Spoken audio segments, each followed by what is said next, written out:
What's up, Speedy's Garage gang? Welcome back to the Speedy's Garage YouTube channel. A lot of you have noticed the garage or the shop has been empty, or I've been working on Project Sport Runner quite a bit. Those are Project Sport Runner projects that I had planned anyway, but there's a reason the shop's empty. A lot of you have been asking about it and checking on me. I'm gonna tell you what happened. So this is a little bit of an involved story. So I've made a few notes so I can give you guys kind of the highlights, and I'm gonna try not to ramble on too much. Those of you that watch the channel know that I like to talk. It's kind of my superpower. So I'm gonna try to keep it as brief but as informative to maybe help some of you all as I can. So bottom line, Go Man Go was stolen. So I'm gonna go ahead and just throw that out there. Those of you that follow me on Instagram or Facebook saw me make a post about that. I'm gonna start off by saying thanks to everybody who has been checking on me. I really appreciate it. Just understand I had to take time to not only process what happened. Go Man Go was like a family member. A lot of people say, oh, it was just a car, buy another one, you had insurance, but it wasn't just a car. You know, I worked on it a lot, had a stack of time slips that, you know, crew chief Greg and I drugged that car all over the country drag racing. Keeping all the time slips is kind of my thing.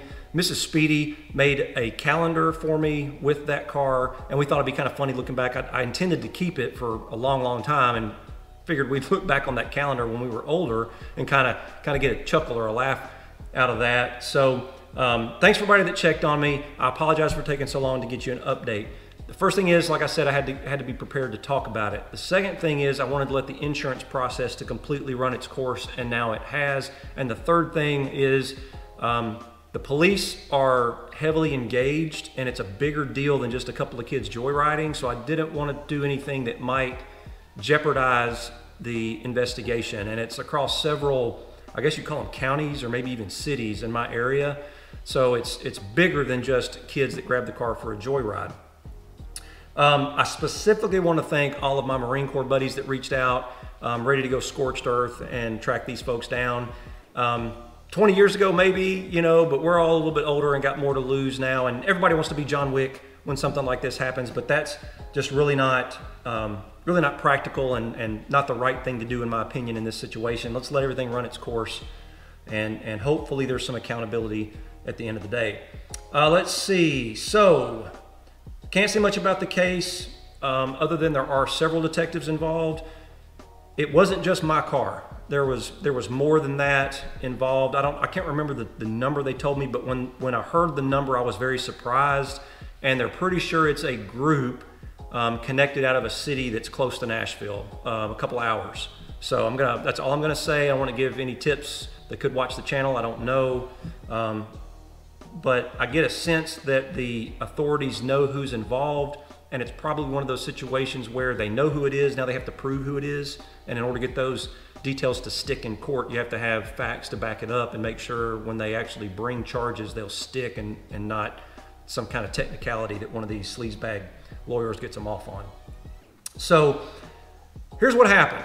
I normally only drove the car on the weekend. I didn't leave it parked anywhere, really. If I did, I kept it in eyesight, and I sort of had my own way of keeping it from being started. Was never really wild about kill switches. I did those years ago on cars, but I don't like anymore to cut factory wiring. I'm a little bit OCD about that, number one. And number two, quite frankly, I sort of thought if I knew what wires to cut, a thief probably would know what wires had to be cut to prevent the car from being started.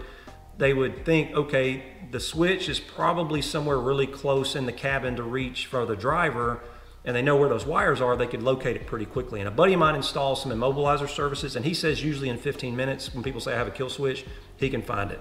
So I was never really wild about that idea. So I chose, I'm not gonna mention what I did because I don't wanna give anybody watching the video that doesn't know any ideas, but I had my own way of preventing the car from being started. I did not do it the day it was stolen.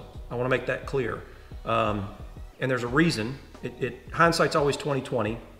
But basically, if I drove it, it was mainly on the weekend or to an event, and if I had it in an event at a hotel, I performed my normal operation that would have kept the car from being started. Remember that. It had rained for several weekends, and these cars, or any car really, it's not good to leave them set too long. So I decided on a random Wednesday, I was gonna drive it to the gym. Probably a 20-minute, 15-minute drive from the house. 8 a.m. in the morning. The gym that I go to is about a mile from the local police station. And in the small town that I live in, there are police everywhere. I mean, if I sneezed at a stoplight, I was likely to have blue lights come on behind me and they want to check something out. So that's no joke. So I thought very low risk, driving it to the gym, 8 a.m. on a random Wednesday, and I parked about 8 spaces from the front door. I got there about 7:30, 7:45, and you know, I parked like 1 space from the last car at the front of the gym, so like 8 spaces. My wife came in and parked behind me, and that was about 8:15, 8:10, somewhere around in there. I don't know. Let's call it 8 o'clock. And she said, "Hey, I parked right behind you." I thought, okay, great. And the parking lot was loaded with people. I mean, I'll show you the security footage here in just a second. I don't think there was any less than 5 to 7 people in the parking lot or cars moving around at any given time when all of this was going on. You know, there was a car parked across the stallway from mine while all this was going on. All I can say is, folks, keep your heads on a swivel, and if you see something going on, don't be afraid to at least go into an establishment and say, "Hey, I see something that doesn't look right." I feel like sometimes people will see something like this happen and they just walk by like, "Not my problem," you know. And I'm not saying that's what happened in this case, but if I'm always looking around trying to keep my wits about me and have a sense of everything that's going on around me. And if I see something suspicious, even if I don't engage directly, I'm gonna go and probably say, "Hey, let's call somebody and let's call security and see what's going on over here." So based on the security footage, I'm thinking someone probably at the gym that came to the gym to work out, saw the car in the parking lot and called the thieves, or called at least the portion of the organization that gets the car. Because I see a car pull into the parking lot and it sort of zigzags until they see mine, and then they pull up next to it. And I'm gonna show you the footage here now and kind of talk you through it. So you'll see the car pull in, and it was a white Charger of all things with a black hood, and you see them pull in, they sort of can, start to beeline towards my car, and you see all the people walking around. I mean, look how many people it is.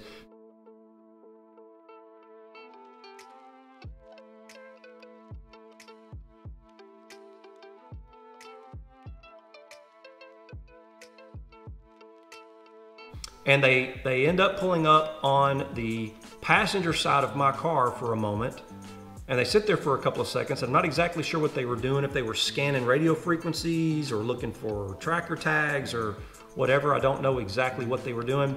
And then they pull forward and they back in next to mine. And here's where things get kind of interesting. They sit there for a minute, and then you see a guy get out. And actually, and I'm speeding this up a little bit, otherwise you'd see them sitting there for a minute. You see them open the passenger door there, and then you see my window break. So they actually on mine broke the driver's side window, and I thought most of the time they did this stuff on the passenger side, but in my case, they did the driver's side.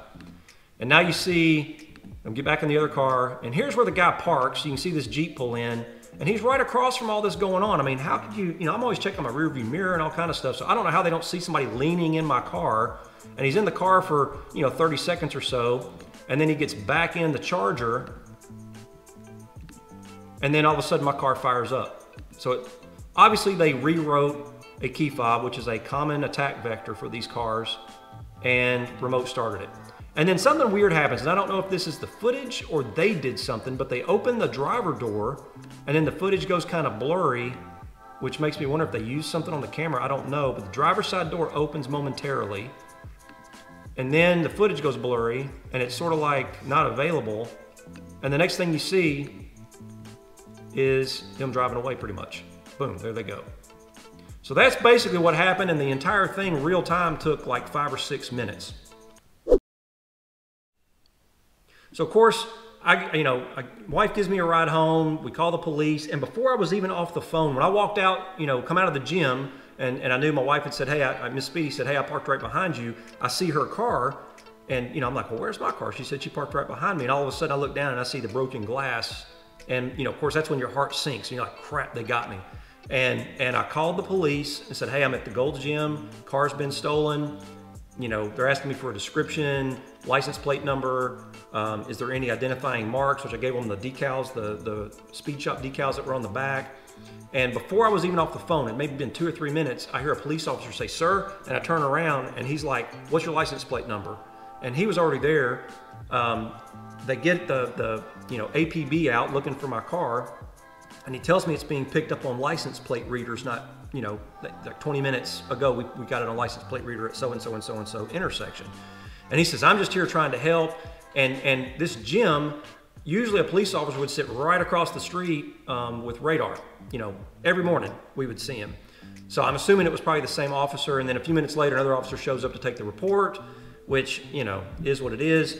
And, I feel like the local police did pretty good. Metro Nashville, I'm sure they mean well, but, my dad's a retired Metro Nashville police officer. I haven't been super impressed, but maybe a stolen car is low on their totem pole. And here's why that's important, or why that matters, is because about 3 days later, I put out on Facebook and Instagram that the car had been stolen and asked everybody to keep an eye out for it. And I was hoping I could find it that same day. I was thinking, if we could just find the thing, and it stands out like a sore thumb, I thought things would be potentially positive. Well, it wasn't found that day. When it wasn't found in 24 hours, you get to the point where you probably don't want it back. You don't know what's happened to it, what they've done with it, or anything like that. And about 2 days after that, so now we're 3 days after it was stolen, I get a Facebook message, and a guy says, "Man, I think I saw your car. All I can say is sorry." And he sent me a picture and a location. And it's a guy that's in a Facebook racing group that I'm in, so I don't think it was anything fishy, or he wouldn't have reached out to me.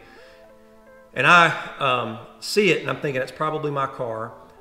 I called the local police and told them I thought the car had been found. Could I get an officer to meet me and we go check it out?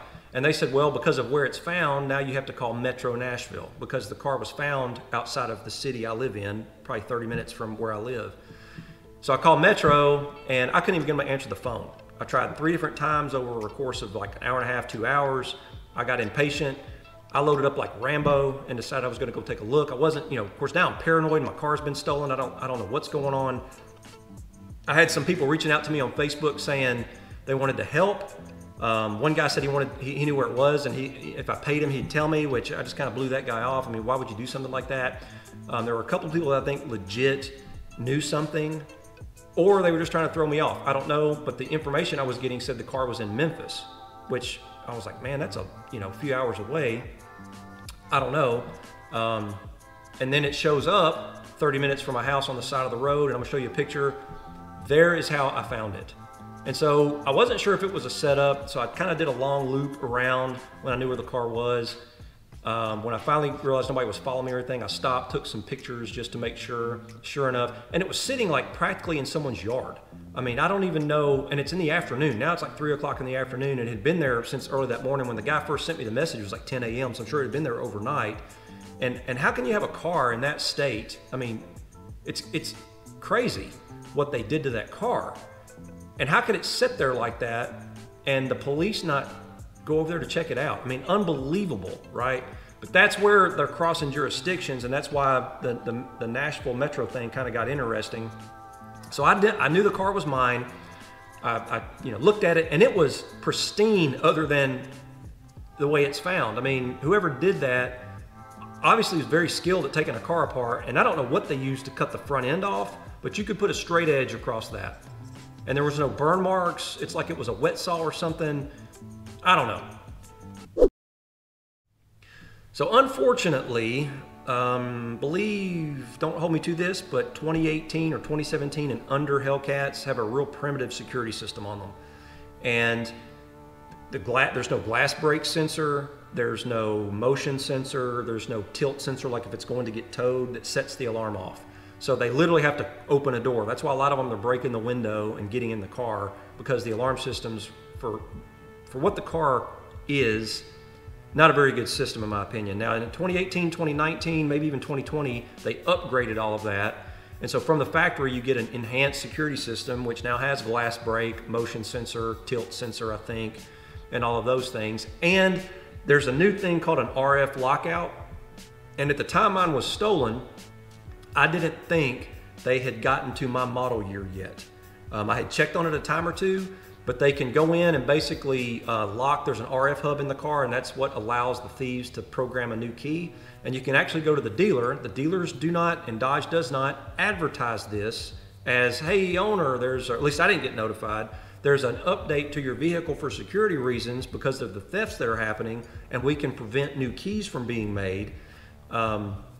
I didn't ever get notified of that. When I looked into it a time or two, they hadn't gotten to my model year yet. They were going backwards from like 2022 or 2021, and then they do 2020, and then 2019, 2018, 2017. Mine was a 2016. So I sort of lost track of when those updates were put out. I do now understand that that update is available for all model years, at least as far as I know. I've heard there's a caveat that if you have it performed, even the dealer cannot create you a new key fob if you lose your keys. So some people are taking or buying an extra key fob when they get to the dealer, so they have an extra. And then some people are saying that on 2022 and up, the dealer can actually flash a new key fob, which makes me question how effective the RF lockout would be anyway. And finally, the RF hub, I'm not gonna say where it's located, but it is obviously in the car. If thieves yank that out and just put a basic one, a different one back in the car with keys already programmed, they can still steal the car. So I don't know how effective that's gonna be long-term to prevent theft on these vehicles. I think they're good moves in the right direction, especially the updated alarm. But I don't know about the RF lockout being like, hey, I'm good. So be conscious of that. Let's see. So the day I went to the gym, I pulled in the parking lot and I actually thought about performing my normal process that I do to keep the car from being able to be started. But live in a small town, 8 a.m. on a Wednesday, literally police across the street shooting radar.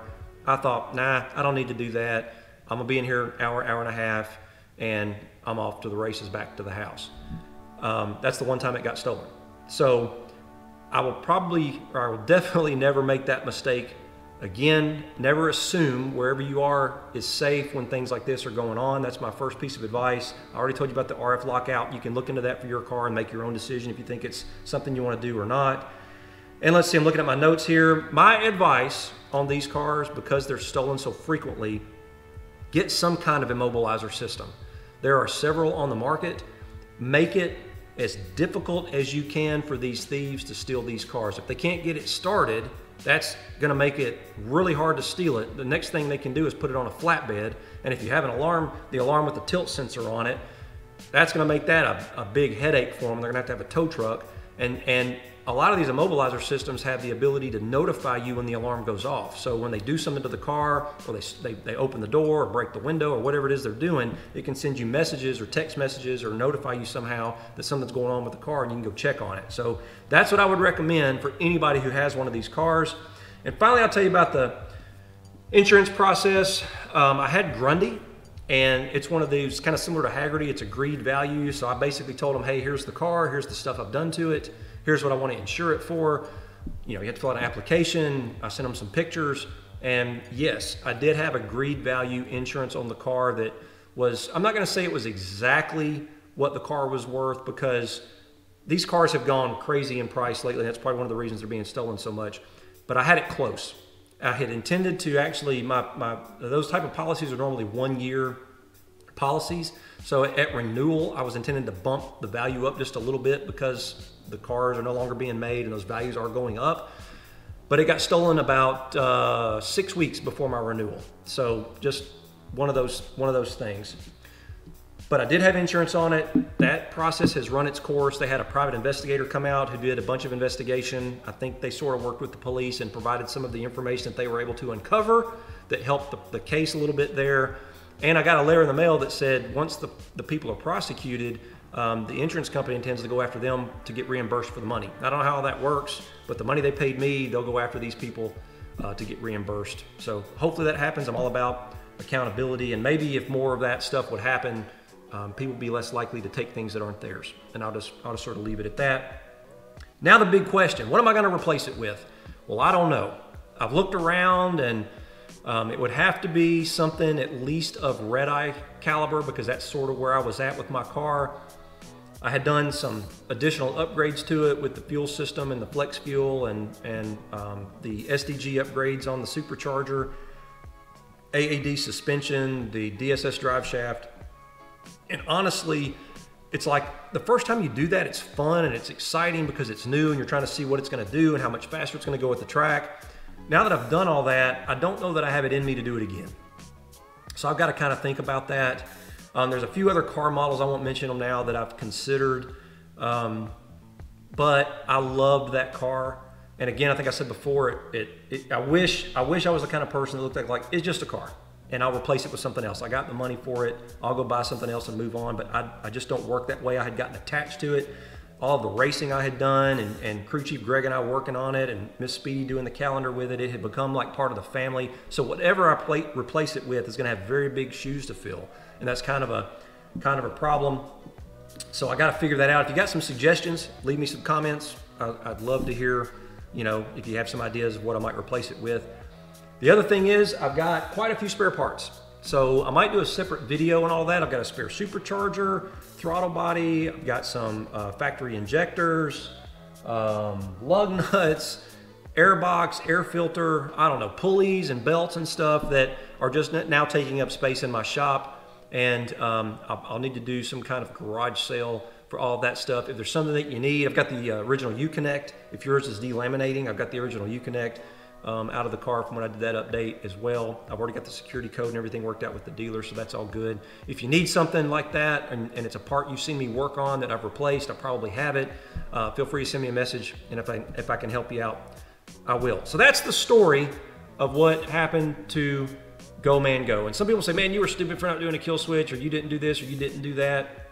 I get it. I'll take my lumps. Again, I just thought small town, you know, and the way I used the car, I was at pretty low risk. And to think that it would be stolen at 8 a.m. on a Wednesday, 8 spaces from the front door of the gym I worked out in, with all those people walking around, just never imagined that would happen. So learn from my mistakes. If you've got one of these, don't assume it's safe. Do everything you can to protect it. Stay tuned. We'll see what we replace it with. And that's the end of the story and a final chapter on Go Man Go. Please give the video a thumbs up if you liked it, and I hope you did. Be sure to check us out on Instagram. It's at Speedies_garage, as well as the website, www.speediesgarage.net. And hopefully, I'll see you out there.